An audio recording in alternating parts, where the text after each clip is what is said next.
ಗೌರಿಗೆ ಮಲ್ಲಿಗೆ ಹೂವು ಕೊಡಿಸ್ತಾರೆ ವಿವೇಕ್. ಆಗ ತುಂಬ ಖುಷಿಯಾಗುತ್ತೆ, ನೀವೇ ಮುಡಿಸಿದ್ರೆ ಇನ್ನೂ ಖುಷಿಯಾಗುತ್ತೆ ಅಂತ ಹೇಳಿದಾಗ ಸರಿ ಆಯಿತು ಅಂತ ವಿವೇಕ್ ಮಲ್ಲಿಗೆ ಹೂವು ತಗೊಂಡು ಗೌರಿಗೆ ಮುಡಿಸ್ತಾರೆ.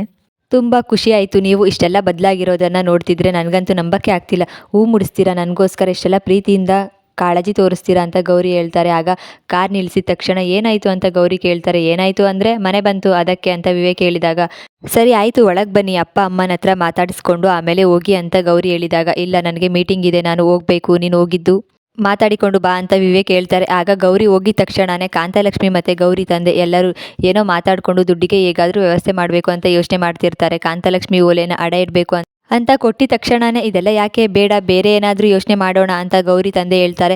ಬೇರೆ ಏನು ದಾರಿ ಇದೆ, ತಗೊಳ್ಳಿ ಇದನ್ನು ಅಡ ಇಡಿ ಅಂತ ಕಾಂತಲಕ್ಷ್ಮಿ ಓಲೆಗಳನ್ನ ಕೊಡ್ತಾರೆ. ಅಷ್ಟರಲ್ಲಿ ಗೌರಿ ಬರ್ತಾರೆ. ಬಂದಿದ ತಕ್ಷಣನೇ ಗೌರಿ ಹೇಗಿದ್ಯಾ ಗೌರಿ, ನಿನ್ನ ನೋಡಿ ಎಷ್ಟು ದಿನ ಆಗಿತ್ತು, ತುಂಬ ಖುಷಿ ಆಗ್ತಿದೆ ಅಂತ ಕಾಂತಲಕ್ಷ್ಮಿ ಮನೆಯವರೆಲ್ಲರೂ ಹೇಳ್ತಾರೆ. ನಿಮ್ಮನ್ನ ನೋಡಬೇಕು ಅಂತಾನೆ ನಾನು ಬಂದೆ, ಹಾಗೆ ದುಡ್ಡು ತಗೊಂಡು ಬಂದಿದ್ದೀನಿ ತಗೊಳ್ಳಿ ಅಂತ ಹೇಳಿದ ತಕ್ಷಣ ಏನಿದೆಲ್ಲ, ಅಲ್ಲ ಇದನ್ನು ಯಾಕೆ ತಗೊಂಡು ಬಂದಿದ್ದೀಯಾ ಅಂತ ಕಾಂತಲಕ್ಷ್ಮಿ ಮತ್ತು ಗೌರಿ ತಂದೆ ಹೇಳ್ತಾರೆ. ಯಾಕೆ ಅಂತ ಹೇಳಿದರೆ ನಿಮಗೆ ಸಹಾಯ ಮಾಡಬೇಕು ಅಂತ ತಗೊಂಡು ಬಂದೆ, ಅಷ್ಟಕ್ಕೂ ಇದು ನಾನು ಕೆಲಸ ಮಾಡಿ ತಗೊಂಡಿರುವಂಥ ಸಂಬಳ, ಆ ಮನೆಯಿಂದ ತಗೊಂಡು ಬಂದಿಲ್ಲ, ಹಾಗೆ ಯಾರ ಹತ್ರನೂ ಸಹಾಯ ತಗೊಂಡಿಲ್ಲ. ವಿವೇಕ್ ಅವರ ಆಫೀಸ್ಗೆ ಡಿಸೈನರ್ ಆಗಿ ಕೆಲಸ ಮಾಡ್ತಾ ಇದ್ದೀನಿ, ಅದಕ್ಕೋಸ್ಕರ ಅಂತ ವಿವೇಕ್ ಅವರು ಕೊಟ್ಟಿರೋ ದುಡ್ಡು ಇದನ್ನು ನೀವು ತಗೊಳ್ಳಿ ಅಂತ ಗೌರಿ ಹೇಳಿದಾಗ ಮನೆಯವರು ಯೋಚನೆ ಮಾಡ್ತಿರ್ತಾರೆ. ಅಪ್ಪ ಅಮ್ಮ ನಿಮ್ಮ ಸ್ವಾಭಿಮಾನ ಹೇಗೆ ಅಂತ ನನಗೆ ತುಂಬ ಚೆನ್ನಾಗಿ ಗೊತ್ತಿದೆ, ಹಾಗಂತ ನಮ್ಮ ಮನೆಗೆ ನಾನು ಸಹಾಯ ಮಾಡಬಾರ್ದಾ, ಹಾಗಾದರೆ ನಾನು ಬೇರೆಯವರು ಆಗ್ಬಿಟ್ನಾ, ಈ ಮನೆಯವಳಲ್ವಾ ಅಂತ ಹೇಳಿ ಇಲ್ಲ ನೀವು ಈ ದುಡ್ಡನ್ನು ತಗೋಬೇಕು, ತಗೊಳ್ಳಿ ಅಪ್ಪ ಅಂತ ಗೌರಿ ಕೊಡೋಕ್ಕಂತ ಹೋಗ್ತಾರೆ. ಇಲ್ಲ ಗೌರಿ ನೀನು ಇದನ್ನು ಸಂಪಾದನೆ ಮಾಡಿದ್ದೀಯಾ, ಹಾಗಂತ ನಾವು ತಗೊಳ್ಳೋದು ಎಷ್ಟು ಸರಿ ನೋಡು, ಆ ಮನೆಯವರಿಗೆ ಏನಾದರೂ ಗೊತ್ತಾದರೆ ಅವರು ಏನಾದರೂ ಅಂದ್ಕೊಳ್ಳೋದಿಲ್ವಾ, ಇದೆಲ್ಲ ಯಾಕೆ ಬೇಕು, ನೀನು ಈ ದುಡ್ಡನ್ನ ಮನೆಯವರಿಗೆ ತಗೊಂಡೋಗಿ ಕೊಡು ಅಂತ ಆಗ ಗೌರಿ ತಂದೆ ಹೇಳಿದ ತಕ್ಷಣ ಇಲ್ಲ ಅಪ್ಪ ಇದ್ರ ಬಗ್ಗೆ ನಾನು ವಿವೇಕ್ ಅವ್ರ ಹತ್ರ ಮಾತಾಡೋದಕ್ಕೆ, ಇದು ನಿನ್ನ ಸಂಬಳ, ಇದು ನಿನ್ನ ಇಷ್ಟ, ನೀನು ಏನು ಬೇಕಾದರೂ ಖರ್ಚು ಮಾಡ್ಬೋದು, ಹೇಗೆ ಬೇಕಾದರೂ ಖರ್ಚು ಮಾಡ್ಬೋದು, ಇದನ್ನು ಕೇಳುವಂಥ ಅಧಿಕಾರ ಯಾರಿಗೂ ಇಲ್ಲ ಅಂತ ಹೇಳಿದರು.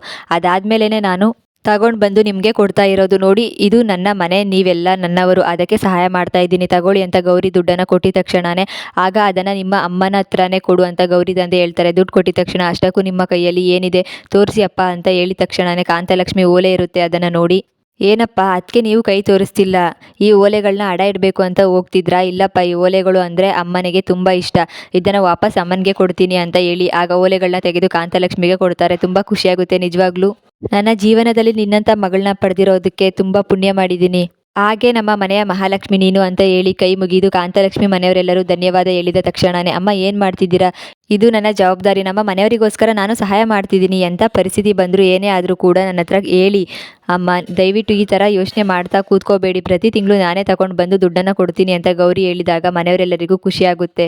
ಈಗ ನಾನು ಬಂದಿದ್ದೀನಲ್ವ, ನನಗೋಸ್ಕರ ಅಂತ ಏನಾದರೂ ನಿನ್ನ ಕೈಯಾರೆ ಅಡುಗೆ ಮಾಡಿಕೊಡ್ತೀಯಾ ಅಂತ ಗೌರಿ ಹೇಳಿದಾಗ ಸರಿ ಆಯಿತು ಈಗಲೇ ಮಾಡ್ತೀನಿ ಅಕ್ಕ ಅಂತ ಕಾಂತಲಕ್ಷ್ಮಿ ಹೋಗ್ತಾರೆ. ತುಂಬ ಥ್ಯಾಂಕ್ಸ್ ಅಕ್ಕ, ನಿನ್ನಿಂದ ತುಂಬ ಸಹಾಯ ಆಯಿತು, ಮದುವೆ ಆಗಿ ಹೋಗಿದ್ರು ನಮ್ಮ ಮನೆಯವ್ರ ಬಗ್ಗೆನೇ ಯೋಚನೆ ಮಾಡ್ತಿದ್ಯಾ, ಆದರೆ ಮೋನಿಕಕ್ಕ ಈ ಥರ ಅಲ್ಲ, ಆರಾಮಾಗಿ ಆ ಮನೆಯಲ್ಲಿದ್ದಾಳೆ ಅಲ್ವಾ ಅಂತ ಚಿನ್ಮಯ್ ಹೇಳಿದಾಗ ಪರವಾಗಿಲ್ಲ ಮೋನಿಕಕ್ಕ ಹೇಗೆ ಅಂತ ನಿನಗೆ ಗೊತ್ತಲ್ವಾ ಅಂತ ಚಿನ್ಮಯ್ ಹತ್ರ ಗೌರಿ ಹೇಳ್ತಾರೆ. ಮೋನಿಕಾ ರೆಡಿಯಾಗಿ ಶೂಟಿಂಗ್ ನಡೆಯುವಂಥ ಜಾಗಕ್ಕೆ ಹೋಗ್ತಾರೆ. ಹೋಗಿದ ತಕ್ಷಣವೇ ಮೇಡಮ್ ನೀವೇ ಅಲ್ವಾ ಹೀರೋಯಿನ್, ಬಂದ್ರಾ, ತುಂಬ ಖುಷಿ ಆಯಿತು ನಿಮ್ಮನ್ನ ನೋಡಿ ಅಂತ ಮಾತಾಡ್ತಾ ಇರ್ತಾರೆ. ಅಂದಾಗೆ ನನಗೋಸ್ಕರ ಮೇಕಪ್ ಮಾಡೋರು ಎಲ್ಲ ಕೂಡ ಇದ್ದಾರೆ ಅಲ್ವಾ, ನನಗೋಸ್ಕರ ಅಂತಾನೆ ಸಪ್ರೇಟ್ ಇರಬೇಕು ಅಂತ ಮೋನಿಕಾ ಹೇಳಿದಾಗ ಹೌದು ಮೇಡಮ್ ಖಂಡಿತವಾಗ್ಲೂ ಇದ್ದಾರೆ ಅಂತ ಆಗ ಫ್ಯಾನ್ ತಗೊಂಡು ಬರ್ತಾರೆ. ತುಂಬ ಶೆಕೆ ಆಗ್ತಿದೆ, ಒಳ್ಳೇದಾಯಿತು ಫ್ಯಾನ್ ತಂದಿದ್ದು, ಹಾಗೆ ಛತ್ರಿ ಕೂಡ ತಗೊಂಡು ಬನ್ನಿ ಅಂತ ಮೋನಿಕಾ ಹೇಳ್ತಾರೆ. ನನ್ನ ಕ್ಯಾರವ್ಯಾನ್ ಎಲ್ಲಿ ಅಂತ ಮೋನಿಕಾ ಹೇಳಿದಾಗ ಅದೇ ನಿಮ್ಮ ಕ್ಯಾರವ್ಯಾನ್ ಅಂತ ತೋರಿಸ್ತಾರೆ. ತುಂಬ ಖುಷಿ ಆಗ್ತಿದೆ, ನಾನಂತೂ ದೊಡ್ಡ ಹೀರೋಯಿನ್ ಆಗಬೇಕು ಅಂತ ಅನ್ನಿಸ್ತಿದೆ, ನಿಜವಾಗ್ಲೂ ನನಗೆ ಎಷ್ಟು ಗೌರವ ಕೊಡಬೇಕು ನಾನು ಏನು ಅಂತ ಮನೆಯವ್ರಿಗಾದರೂ ಗೊತ್ತಿಲ್ಲ, ಆದರೆ ಇಲ್ಲಾದರೂ ಗೊತ್ತಲ್ಲ, ಅದರಲ್ಲೂ ದೀನಬಂಧು ಕುಟುಂಬದಿಂದ ಬಂದಿದ್ದೀನಿ, ಅವ್ರ ಮನೆ ಸೊಸೆ ಅಂದಿದ ತಕ್ಷಣ ಎಷ್ಟೆಲ್ಲ ಗೌರವ ಕೊಡ್ತಿದ್ದಾರೆ ಅಂತ ಮೋನಿಕಾ ಅಂದ್ಕೊಂಡು ಖುಷಿ ಪಡ್ತಾರೆ. ಡೈರೆಕ್ಟರಲ್ಲಿ ಇನ್ನೂ ಬಂದಿಲ್ಲ ಅಂತ ಮೋನಿಕಾ ಹೇಳಿದಾಗ ಇನ್ನೇನು ಬರ್ತಿದ್ದಾರೆ ಅಂತ ಹೇಳ್ತಾರೆ. ಅಷ್ಟರಲ್ಲಿ ಡೈರೆಕ್ಟರ್ ಬಂದಿದ್ದಷ್ಟೇನೆ ಅವರೇ ಡೈರೆಕ್ಟರ್ ಬಂದರು ಅಂತ ಹೇಳಿದಾಗ ಡೈರೆಕ್ಟರ್ನ ಹೋಗಿ ಭೇಟಿ ಮಾಡ್ತಾರೆ ಮೋನಿಕಾ.